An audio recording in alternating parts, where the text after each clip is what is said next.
Birmingham went broke after the city's Labour-run council effectively declared itself bankrupt. And although we looked at the chain of circumstances that led to their financial fiasco, we didn't talk much about party politics because Labour, of course, stormed to victory in the local elections in May. But the demise, my friends, of the country's largest local authority, run by Labour, £1 billion in the hock, cannot be good for currying voter confidence. My panellists are with me, Joe, Benedict and Russell. I'll start with you, Benedict. It's not a good look, is it? It's not brilliant. And I think last year Liverpool City Council was put into special measures by the Tory government, which I'm sure will have absolutely thrilled the people of Liverpool to have discovered that, woken up one morning and found that they were being run directly from Whitehall by the Tories.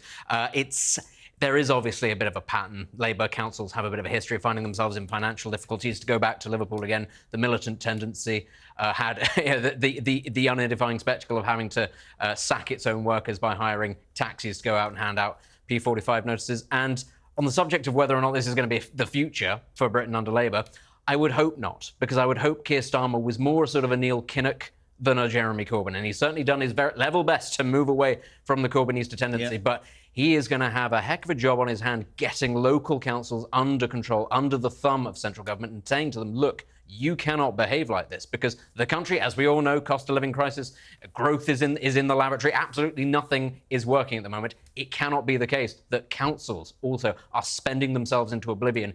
And knowing that the national government will have to bail them out. Absolutely. Because that's, Joe, what came out of yesterday. And you're going to sit there and say, well, actually, what are you going to say? This is a Labour-run council. It's £1 billion in debt.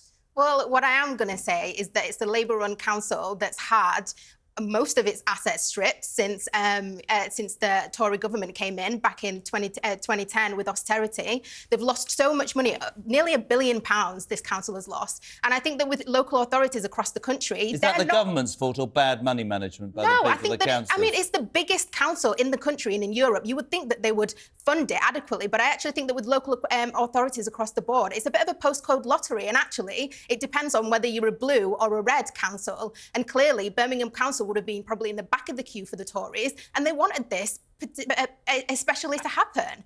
It's no longer up to the government to fund councils. That's why we have... this devolution thing came out last night. That's why we have such a thing as council tax. That's why councils now... No. Austerity was 14 years ago. Stop using that as an excuse for the incompetence of Labour local government. And people still feeling the effects of that today. We only have to look very, very close to where we're sitting now to see another example of Labour mismanagement of the economy, and that is Mr Sadiq Khan. He's made TfL bankrupt twice, hasn't built anything like the houses he said he was going to do. The place is in a complete and utter mess. He's now, of course, taxing the poorest and the self-employed with ULEZ, and knife crime's out of control. That's what we can expect from Labour. And, you know, frankly, to say that this is the government's fault when it's Birmingham City Council that was spending money on rainbow zebra crossings, £30 million a year on consultants, and renaming, I kid you not, renaming streets, things like Diversity Street. At the end of the day... How much does that cost, Joe? Birmingham City Council are not the only council that are at risk. But do you think that's a good use of taxpayer money to rename streets Diversity Street at 20 grand a pop? Do you think that's a good use of taxpayer money? Maybe not, but that isn't the type of thing. That isn't the type of thing that's necessarily going to make you bankrupt. Exactly, they're fantastic. That isn't the type of thing that's necessarily going to make you bankrupt. What's going to make you bankrupt is if austerity comes and completely obliterates your budgets and you're working backwards, basically. Yes, there's been mistakes at Birmingham Council. I'm not saying that there hasn't. What mistakes have they made? Well, there's been mistakes like obviously they were getting the I think Russell's just listed most. No, I haven't even finished. Sorry. And all the investments they made that went wrong. They made hundreds of millions of pounds worth of investments that have gone completely. Can I make a suggestion that came out last night when we had James Well on the show? And he was talking about this whole devolution thing, and it's a sort of halfway house, isn't it? Either you say to Birmingham City Council, raise your own taxes, make yourself payable, be totally responsible. They know the government and the British taxpayer is going to bail them out. It is. It's a sort of an attempt to create a situation a bit like the United States or Germany to a degree, where you have competing regions that are they're freed from the yoke of London and they can set different rates and all sorts of things. And it just never works that way, ultimately, because what you get is that it just turns into little fiefdoms where you have the same sort of political factions, competing against each other.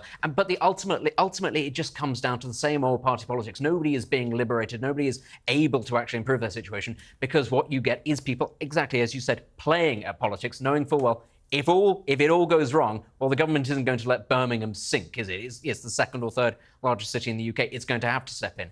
And that, I'm afraid, is part of the problem. If you're going to let cities and regions stand on their own 2 feet, you've got to properly do it. And you've got to say to them, no, actually, you've got to find a way of sorting this out for yourself. But the irony is now, of course, it's a Conservative government, well, ish, inverted commas, a Conservative government now because Birmingham City Council is in special measures that is running the Labour-controlled area. Joe, can I ask the bigger question? And the guys have spoken about Birmingham. Let's talk about steer karma. Never mind. That's a new word. I like that. Public steer karma. That's going to work.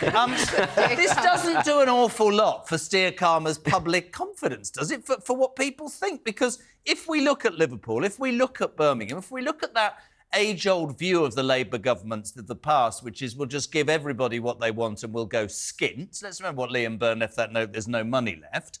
This is not a good look for him, is it?